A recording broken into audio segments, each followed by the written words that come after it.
गुरुमुखो, लोभ के अधीन होकर बड़े बड़े विद्वान ज्ञानहीन हो जाते हैं।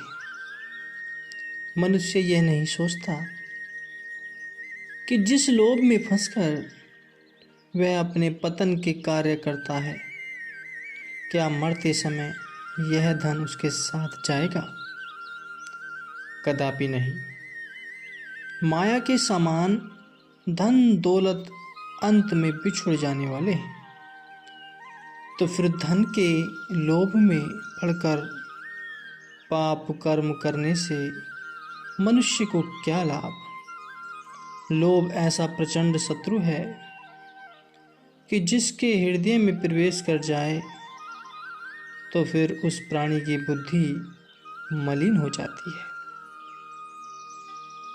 जिससे वह अपने हित अनहित के परिणाम को उचित रूप से नहीं सोच सकता और अज्ञानता के गहरे गर्त में जा गिरता है। गुरुमुखो, इस कथा से यह दर्शाया गया है कि एक पंडित किस प्रकार लोभ के अधीन होकर तुच्छ कर्म करने को तत्पर हो गया। सभी गुरुमुख ध्यान पूर्वक इस कथा को सुने। एक समय की बात है कि कोई एक पंडित काशी विश्वविद्यालय से वेद वेदांतों की विद्या प्राप्त करके 12 वर्ष उपरांत अपने नगर में पहुंचा। एक दिन मार्ग में एक अनपढ़ व्यक्ति से उसकी भेंट हुई। उसने कहा, पंडित जी, आप बड़े विद्वान मालूम होते हैं, मेरे एक प्रश्न का उत्तर दो कि पाप का मूल कारण क्या है। उसके यह प्रश्न करने पर पंडित जी विचार करने लगे कि पाप को तो मैं जानता हूँ, लेकिन पाप के उद्गम स्थान को नहीं जानता। दिल में लज्जित हुई कि विद्या अध्ययन के उपरांत एक अशिक्षित व्यक्ति के द्वारा किए गए इस पहले ही प्रश्न का उत्तर मुझसे न बन पाया। कुछ देर सोचने के पश्चात उसने कहा कि तुम मेरे साथ घर चलो, मैं तुम्हें सोचकर उत्तर दूंगा। घर आकर पंडित जी सब ग्रंथों को खोलकर बैठ गए और लगे उस प्रश्न का उत्तर खोजने। अत्यंत परिश्रम करने के बाद भी उन्हें सफलता नहीं मिली, जिससे वह उदासीन हो गए तथा वह व्यक्ति भी वहां से निराश होकर चला गया। उसी समय से पंडित जी इस प्रश्न के उत्तर को पाने की खोज में चिंता में रहने लगे। एक दिन पंडित जी अपने गांव से किसी दूसरे गांव में गए, क्योंकि उनके हृदय में पाप के मूल की समस्या का खोज का विचार रहता था, जिससे वे सदा निराश व उदासीन से बने रहते थे। उस गांव में मार्ग चलते चलते उनकी एक हरिजन से भेंट हुई। यह हरिजन सत्संगी विचारों का था। सत्संगी सज्जन होने के साथ साथ यह धनाढ्य भी था। दोनों की परस्पर भेंट होने पर वार्तालाप के बीच में उसने पंडित जी से पूछा, महाराज, आप उदास क्यों हैं? तो पहले तो पंडित जी इधर उधर टालते रहे, परंतु हरिजन ने जब पुनः आग्रह किया तो कदाचित मैं आपकी कुछ सहायता कर सकूं। यदि आपको बताने में कुछ आपत्ति ऐतराज न हो तो मुझे बता दीजिए। हरिजन के 1-2 बार पूछने पर पंडित जी ने अपना प्रश्न और उत्तर पाने की समस्या उसे बताई। तब हरिजन बोला, पंडित जी, इसका उत्तर तो बहुत ही सरल है, लेकिन कुछ दिन आपको मेरे यहाँ ठहरना होगा। मैं आपके रहने के लिए अलग मकान की व्यवस्था कर दूंगा, जिसमें गंगा जल छिड़कवाकर उसे पवित्र करवा दूंगा। विश्राम के लिए स्वच्छ आसन और भोजन के लिए सीधा वगैरह भी आपको पहुंचा दिया जाएगा। पंडित जी को अपने प्रश्न का उत्तर पाने के लिए तीव्र लालसा तो थी ही, अतः उन्होंने हरिजन के प्रस्ताव को स्वीकार कर लिया और उसके साथ चल दिए। हरिजन ने पंडित जी के लिए सब सुख सुविधाएं जुटा दी। पंडित जी वहीं रहने लगे और अपने हाथ से ही भोजन आदि बनाने लगे। हरिजन दोनों समय पंडित जी के पास आता और कहता, महाराज, आपको यहाँ भोजन बनाने में कोई कष्ट प्रतीत तो नहीं होता?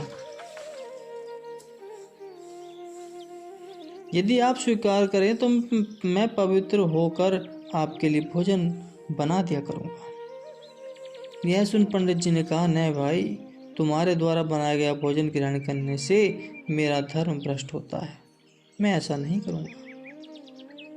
इस प्रकार नित्य प्रति 2-3 दिन हरिजन पंडित जी उसके पास आता और उससे कहता कि मेरी ये इच्छा है कि मैं आपको भोजन बनाकर दिया करूं। परंतु पंडित जी ने उसकी इस बात को तब तक स्वीकार नहीं किया जब तक कि हरिजन ने उसके सामने धन देने का प्रस्ताव नहीं रखा। अब तक तो वे अपने प्रिय विप्र धर्म को समक्ष रखकर स्वयं ही भोजन बनाते रहे, लेकिन जैसे ही हरिजन ने उसके आगे 5 मोहरे प्रतिदिन भेंट करने को कहा, तब पंडित जी किस प्रकार लोभ के पंजे में फंसकर अपने ब्राह्मणोचित धर्म से पतित भटक गए। अब पाठकगण उस वार्ता को भी ज्ञात कर लें। 4-5 दिन के उपरांत हरिजन ने बड़ी नम्रता के साथ पंडित जी से कहा, महाराज, 4-5 दिन से मैं देख रहा हूँ कि आपको भोजन बनाने में अत्यंत कष्ट होता है। अपने अतिथि का यह कष्ट मेरे लिए असहनीय है। यदि आप स्वीकार करें तो मैं गंगा जल से स्नान कर पवित्र हो धुले हुए वस्त्र पहनकर तथा चौका लीप करके आपके लिए भोजन बना दिया करूँगा तथा 5 मोहरे भी भेंट में दिया करूँगा। अब हरिजन की यह बात सुनकर पंडित जी विचारों की उधेड़-बुन में लग गए। मन ने कहा, भोजन बनाने में तो सचमुच ही बहुत कष्ट होता है। दूसरा, इस कष्ट की निवृत्ति का अब अच्छा अवसर भी हाथ लग रहा है। साथ ही हरिजन यह वचन भी ले रहा है कि गंगा जल से स्नान कर स्वच्छ वस्त्र धारण करके भोजन बनाऊंगा। ऊपर से 5 मोहरे भी भेंट रूप में प्राप्त होंगी। इसके अतिरिक्त मुख्य बात यह भी है कि यहाँ पर अपने गांव वाले अथवा जान पहचान वाले भी तो नहीं हैं जो कि बुरा भला कहेंगे। ऐसी अवस्था में जबकि सब ओर से सुविधाएं उपलब्ध हैं तो हरिजन से कार्य करवा लेने में क्या दोष है। बस लोभ ने पंडित जी को आधा पहुंचा। मन की सम्मति से पंडित जी ने प्रत्यक्ष में हरिजन को भोजन बनाने के लिए स्वीकृति दे दी। हरिजन ने भोजन बनाया, परोसकर पंडित जी के सामने रखा। अभी पंडित जी ने थाली की ओर हाथ बढ़ाया ही था कि हरिजन ने थाली खींच ली और बोला, मुझे आपका धर्म भ्रष्ट करने की कोई आवश्यकता नहीं है। मैं तो केवल इस उपाय से आपके प्रश्न का उत्तर देना चाहता था, सो वह आपको मिल गया। एक तो थाली के खींचे जाने से, दूसरा हरिजन की बात ने आपको प्रश्न का उत्तर मिल गया है। पंडित जी को आश्चर्य में डाल दिया। उन्होंने पूछा, मेरे प्रश्न का उत्तर कैसे मिल गया? तब वह कहने लगा, महाराज, आपने जिस बात से ब्राह्मणोचित कर्म करने का परित्याग कर मेरे हाथों का बना भोजन स्वीकार किया है, वह है केवल नित्य प्रति मोहरों के मिलने का ही लालच। यही प्रत्यक्ष लोभ का स्वरूप है और इसी लोभ से ही पाप की उत्पत्ति होती है। पंडित जी हरिजन की बुद्धिमत्ता को देखकर आश्चर्यचकित हो गए तथा अपनी इस कृति पर लज्जित हो अपना सा मुंह लेकर प्रश्नोचित पाकर अपने गांव लौट आए। अभिप्राय यह है कि धन का लोभ ही ऐसा भयानक है जो कि जीव को मानवता के पथ से भटकाकर नीच से नीच कर्म करने पर बाध्य कर देता है। लोभ लालच जीव को विचार शून्य कर जगह जगह भटकाता है, यहाँ तक कि मनुष्य लोभाधीन हो इतना अंधा अर्थात ज्ञानहीन हो जाता है कि उसे अपने अच्छे बुरे, मान अपमान, कर्म धर्म तक का विचार मन में नहीं रहता।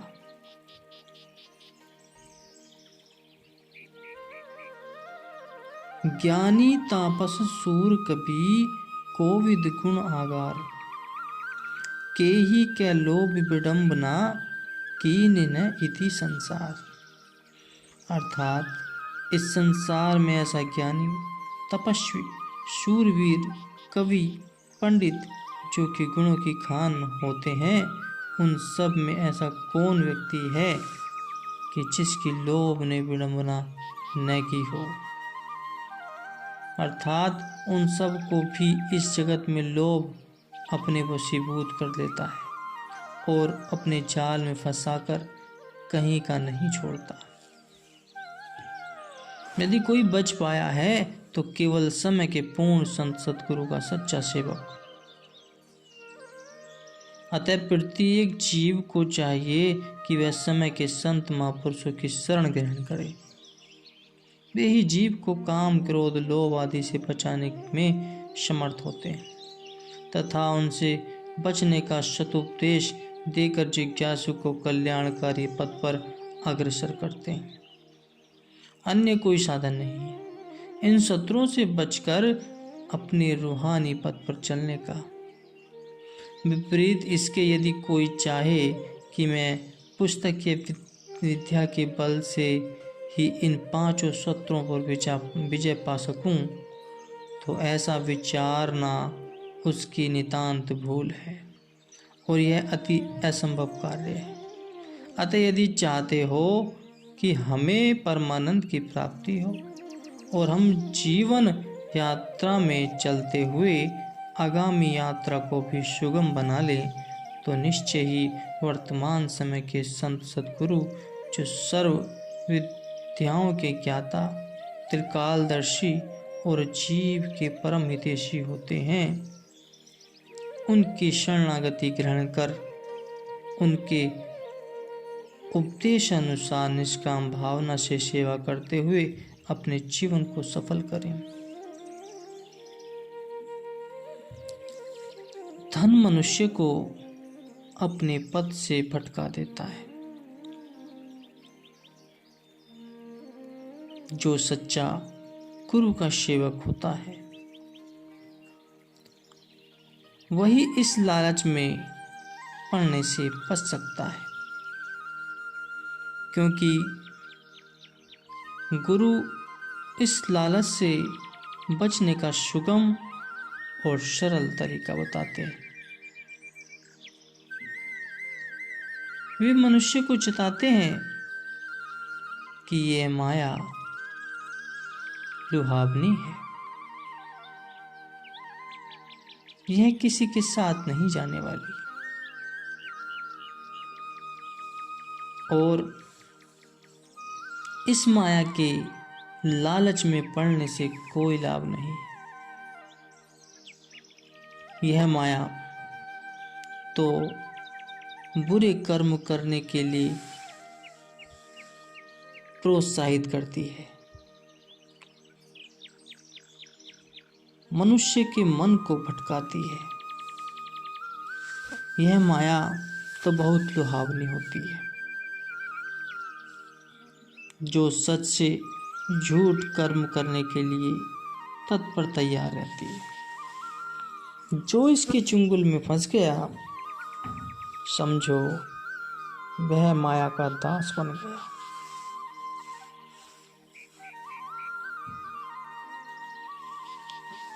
और जो माया का दास बन गया, समझो वह अपने कर्म पथ से भटक गया। जो गुरु का सच्चा सेवक होता है, वही इस माया की चाल को समझ सकता है, वही इस माया की लुभावनी से बच सकता है। क्योंकि उसे ज्ञात हो जाता है कि ये माया है ही ऐसी, जो किसी भी इंसान को लालच से भर देती है।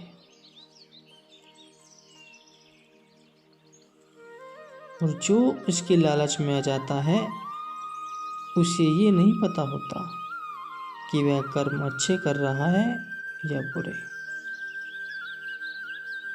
जैसे कि इस कथा में बताया गया है कि वह चंद मोहरों के लिए उसने अपना धर्म, ईमान, अपनी स्वच्छ श्रेष्ठ कर्म सब बदल दिया। उसने माया के चक्कर में आकर अपने जीवन शैली को ही बदल दिया। माया बहुत लुभावनी है प्रमुखों, इससे बच के रहना हमें संत महापुरुष ही सिखाते हैं। और इसलिए हर किसी के लिए आवश्यक है कि अपने संत गुरु महाराज जी के वचनों पर चले, उनके हर वचनों का पालन करें, उनकी निस्वार्थ सेवा करें। वे ही सच्चा मार्ग दिखाएंगे और इस माया से बचने का मार्ग उन्हीं के पास है, जो यह सीख गया, जो मन में दृढ़ता से इस बात को समझ गया, उसका जीवन सफल हो गया प्रमुख हो।